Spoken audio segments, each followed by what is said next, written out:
Hi, this is Neal from the Garrett Public Library for this week's Railroader reading. Hopefully, you've kept warm and healthy this past week. I have discovered a book passage that reminded me of times when I attempted to sneak past my parents' room to crawl across a creaky floor and down the stairs to watch my favorite show that came on later than my bedtime. The Eyes of the Dragon by Stephen King has all the elements of a kid's imagination.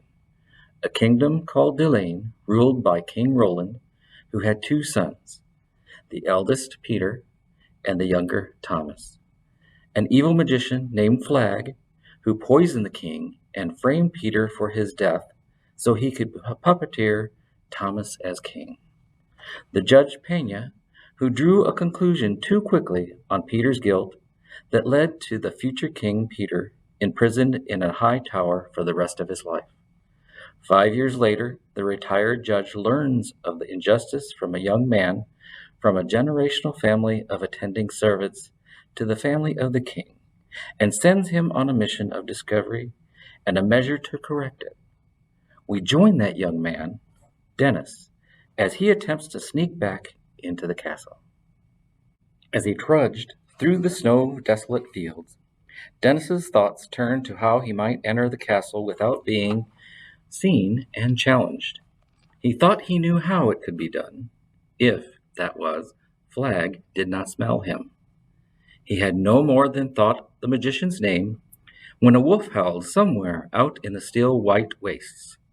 In a dark room below the castle, Flag's own sitting room, the magician sat bolt upright suddenly in his chair, where he had fallen asleep with a book of arcane lore upon his stomach. "Who speaks the name of Flag?" the magician whispered, and the two-headed parrot shrieked. Standing in the center of a long and desolate field of white, Dennis heard that voice, as dry and scabrous as a spider's scuttle, in his own head. He paused, his breath indrawn and held. When he finally let it go, it plumed frosty from his mouth. He was cold all over, but hot drops of sweat stood out on his forehead. From his feet he heard dry snapping noises. Poik, poik, poik, as several of the snowshoes' rotted cross-lacings let go. The wolf howled in the silence. It was a hungry, heartless sound. "No one," Flag muttered in the sitting room of his dark apartments. He was rarely sick, could remember being sick only 3 or 4 times in all of his long life. But he had caught a bad cold in the north, sleeping on the frozen ground. And although he was improving, he was still not well. No one. A dream. That's all. He took the book from his lap, closed it, and set it on a side table. The surface of this table had been handsomely dressed in human skin, and settled back in his chair. Soon he slept again. In the snowy fields west of the castle, Dennis slowly relaxed. A single drop of stinging sweat ran into his eye, and he wiped it away absently. He had thought of Flag, and somehow Flag had heard him. But now the dark shadow of the magician's thought had passed over him, as the shadow of a hawk may pass over a crouching rabbit. Dennis let out a long, shaky sigh. His legs felt weak. He would try. Oh, with all his heart he would try to think of the magician no more. But as the night came on, and the moon with its ghostly fairy ring rose in the sky, that was a thing easier resolved upon than done. At 8 o'clock, Dennis left the fields and entered the king's preserves. He knew them well enough.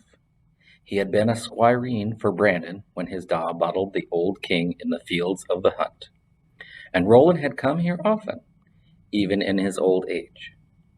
Thomas came less often, but on the few occasions when the boy king did come, Dennis had, of course, been required to come with him. Soon he struck on a trail he knew, and just before midnight he reached the verge of this toy forest. He stood behind a tree, looking out at the castle wall. It was half a mile away, over open, snow-covered ground. The moon was still shining, and Dennis was all too aware of the sentries who walked the castle parapet. He would have to wait until Prince Alan had driven his silvery chariot over the edge of the world, before crossing that open space. Even then, he would be horribly exposed. He had known from the first that this would be the riskiest part of the whole adventure. Parting from Pena and Arlen, with the good sun shining down, the risk had seemed acceptable. Now it seemed utterly mad. "Go back," a cowardly voice inside him begged. But Dennis knew he couldn't. His father had laid a charge on him, and if the gods meant him to die trying to fulfill it, then he would die. Faint and yet clear, like a voice heard in a dream, came the call of the crier, drifting out to him from the castle's central tower. 12 o'clock, and all's well. Nothing's well, Dennis thought miserably. Not one single thing. He drew his thin coat more tightly around him and began the long job of weighting down the moon. Eventually, it left the sky, and Dennis knew he had to move. Time had grown short. He stood, said a brief prayer to his gods, and began to walk across the open space as rapidly as he could, expecting a hail of "Who goes there?" from the castle walls at every moment. The hail did not come. The clouds had thickened across the night sky. All below the castle wall was one dark shadow. In less than 10 minutes, Dennis had reached the edge of the moat. He sat on its low bank, the snow crunching under his bottom, and took the snowshoes off. He slid down onto the moat itself, which was frozen and covered with more snow. Dennis's thundering heart slowed down. He was in the shadow of the bulking castle wall now, and would not be seen unless a sentry happened to look straight down, and most probably not even then. Dennis was careful not to go all the way across the moat, not yet, because the ice close to the castle wall would be rotted and thin. He knew why this was so. The reason for the thin ice and the unpleasant smell here, and the mossy wetness on the huge stones of the outer wall, was his hope of entering the castle secretly. He moved carefully to the left, ears listening for the noise of running water. At last he heard it, and looked up. There, at eye height, was a round black hole in the solid castle wall. Fluid ran from it in listless streams. It was a sewer outflow pipe. "Now for it," Dennis muttered. He drew back 5 paces, ran, and leaped. As he did, he felt the ice, rotted by the constant outflow of warm waste from the pipe, give under his feet. Then he was clinging to the mossy lip of the pipe. It was slick, and he had to clutch hard to keep from falling. He pulled himself up, digging for purchase with his feet, and finally yanked himself inside. He paused for a moment, trying to get his breath back, then began to crawl along the pipe, which slanted steadily upward. He and several of his playmates had found these pipes when they were children, and had been quickly warned off by their parents, partly because they might become lost, mostly because of the sewer rats. Still, Dennis thought he knew where he would come out. An hour later, in a deserted corridor of the castle's east wing, a sewer grating moved, was still, then moved again. It was shoved part way aside, and a few moments later, a very dirty and very smelly butler named Dennis pulled himself out of a hole in the floor and lay panting on the cold cobbles. He could have used a longer rest, but someone might come along, even at this unearthly hour. So he replaced the grating and looked around. He did not recognize the hallway at once, but this in no way upset him. He started down toward the T intersection at the far end.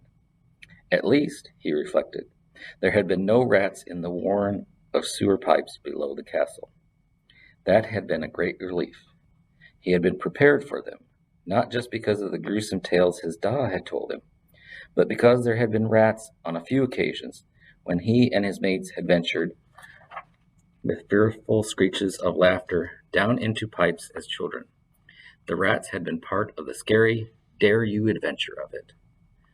Probably there were just a few mice, and your memories exaggerated them into rats, Dennis thought now. This was not the truth, but Dennis would never know it. His memory of the rats in the sewers was a true one. The pipes had been infested with great, disease-bearing rodents since time out of mind. It had only been for the last 5 years that they had ceased to teem in the sewers. They had been wiped out by Flag. The magician had rid himself of both a piece of stone and his own dagger by means of a sewer grating similar to the one which Dennis had emerged on this early Sunday morning. He had rid himself of them, of course, because there were a few flecks of the deadly green dragon sand on each. The fumes from those few grains had killed the rats, burning many of them alive, even as they paddled through the scummy water in the pipes, suffocating all the others before they could flee. 5 years later, the rats had still not come back, although most of the poisonous fumes had dissipated. Most, but not all. If Dennis had entered one of the sewer pipes a bit closer to Flag's apartments, he might well have died himself. Perhaps it was luck that saved him, or fate, or those gods he prayed to. I'll not take a stand on the matter. I tell tales, not tea leaves, and on the subject of Dennis's survival, I leave you to your own conclusions. He reached the junction, peered around the corner, and saw a sleepy young guard of the watch passing farther up the way. Dennis pulled back. His heart was thumping hard again, but he was satisfied. He knew where he was. When he looked back, the guard was gone. Dennis moved quickly up this corridor, down the flight of stairs, across to other galleries. He moved with speedy sure-footedness, for he had spent his whole life in the castle. He knew it well enough, certainly, to find his way from East Wing, where he had come out of the sewers, to the lower West Wing, where the napkins were stored. But because he dared not be seen, not by anyone, Dennis went by the most obscure corridors he knew, and at the sound of every footfall, either real or imagined, and I do think quite a few of them were imagined, he withdrew into the nearest cranny or niche. In the end, it took him over an hour. He thought he had never been so hungry in his life.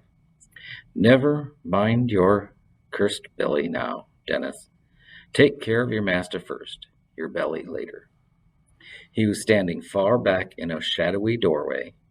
Faintly, he heard the crier call 4 o'clock. He was about to move forward when slow, echoing footfalls came down the hallway, a clank of steel and scabbard, a creak of leather leggings. Dennis pushed himself farther back into the shadows, sweating. A guard of the watch paused just in front of the thinly shadowed doorway where Dennis hid. The fellow stood for a moment and then leaned over and blew his nose. Dennis could have reached out and touched him, and felt certain that any moment the guard would turn, his eyes would widen, he would draw his short sword, and that would be the end of Dennis, son of Brandon. Please, Dennis's frozen mind whispered. Please, oh please. He could smell the guard, could smell the old wine and burned meat on his breath, and the sour sweat coming out of his skin. The guard started to move on. Dennis began to relax. Then the guard stopped again and blew his nose again. Dennis could have screamed. I have a girl named Marchy Melda, the guard began to sing in a low-pitched, droning voice. She's got a sister named Esmeralda. I would sail the 7 seas just to kiss her dimply knees. To sing tie, and pass me a bucket of wine. Something exceedingly horrible was now happening to Dennis. His nose had begun to itch and tickle in a way that was unmistakable. Very soon he would sneeze. Go, he screamed in his mind. Oh, why don't you go, you stupid fool? But the guard seemed to have no intentions of going. I have a girl named of Darchy Darla. She's got a sister named Red-Headed Carla. I would take 1,000 sips from her pretty, pretty lips. Tootie sing tie, and pass me a bucket of wine. I'll hit you over with a bucket of wine, you fool, Dennis thought. Move on. The itch in his nose grew steadily worse, but he did not dare even touch it, for fear the guard would see the movement from the corner of his eye. The guard frowned, bent over, blew his nose again, and finally moved on. Still singing his droning song, he was barely out of sight before Dennis threw his arm over his nose and mouth and sneezed into the crook of his elbow. He waited for the clash of metal as the guard drew his sword and whirled back, but the fellow was half asleep and still half drunk from whatever party he had been at before his tour of duty commenced. Once, Dennis knew, such a slovenly creature would have been quickly discovered and sent to the farthest reaches of the kingdom. But times had changed. There was a click of a latch, the scree of hinges as a door was drawn open, and then it boomed close, cutting off the guard's song just as he reached the chorus again. Dennis sagged back in his niche for a moment, eyes closed, cheeks and forehead on fire, his feet twin blocks of ice. So everyone take care of yourself to enjoy next week's reading. So long until the next time we virtually meet.